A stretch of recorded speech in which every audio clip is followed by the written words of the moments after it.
Charlemagne, say the gang, dunk it other day, man. You are a donkey. Yes, donkey today for Tuesday, January 23rd goes to the governor of Hawaii, Governor David Ige. Now, if you remember a couple weeks ago, Hawaiians and tourists in Hawaii thought they were going to die.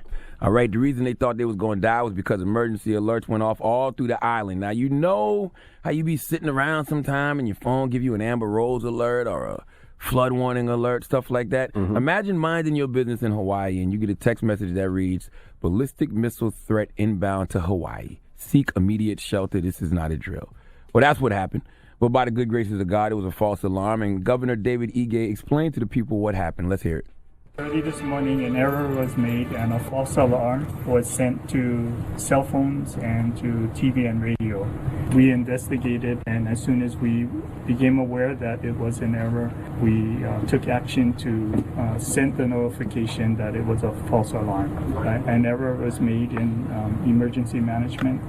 It was a procedure that occurs at the change of shift where they go through to make sure that the system is working and an employee pushed the wrong button. He pushed the wrong button. I am telling you that one day soon we are all going to find ourselves in an Orson Welles War of the Worlds situation. Kids, if you don't know what Orson Welles War of the Worlds is, then do your Googles.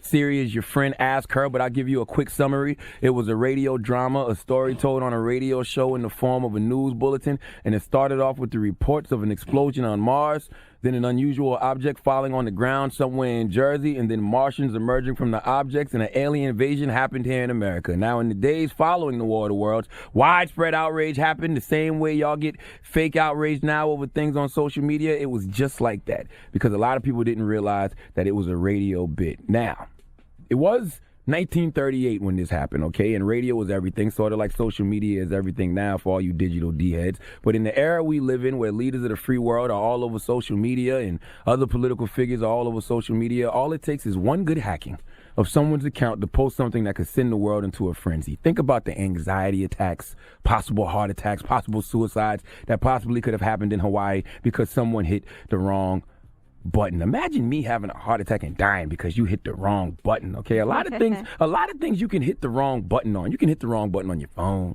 You can hit the wrong button on the elevator, but you can't hit the wrong button for the emergency alert that tells you that a ballistic missile threat is inbound. You don't get in heaven making mistakes like that.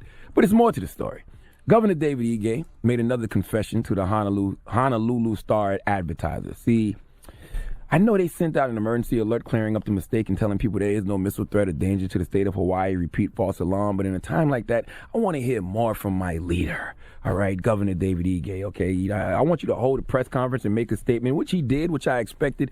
But Governor David Ige made a confession. See, the governor of Hawaii wanted to inform the public that they would not die in a ballistic missile attack. But he says he forgot his Twitter password. Governor David Ige said, and I quote, that I have to confess that I don't know my Twitter account logons and the passwords. So certainly that's one of the changes that I've made. I've been putting that on my phone so that we can access the social media directly. Personally, I don't want any presidents, governors, mayors, any of those type of people on social media. The room for error is too high. You know how we complain about fights breaking out or shootouts breaking out or random acts of violence happening, and instead of people calling 911, they pull their phone out to record? That's how I feel about this situation. If it's an emergency, I don't want my leaders in government running the social media. Why? Because I don't know if I can believe everything I see on social media. And just like you can cause widespread panic with one false social media post, you can also cause me to not take an emergency serious because it's on social media. By the time I determine if this post is real or not, I may be dead. So all leaders in government, please don't go chasing tweets and Instagram posts. Stick to the press conferences and the State of the Unions that you're used to. Please give Governor David Ige the biggest hee-haw, please. He could have kept that to himself. All right. Nobody needed to know that, your first thought once you found out that the ballistic missile threat wasn't real was to run the Twitter and tell everybody. No.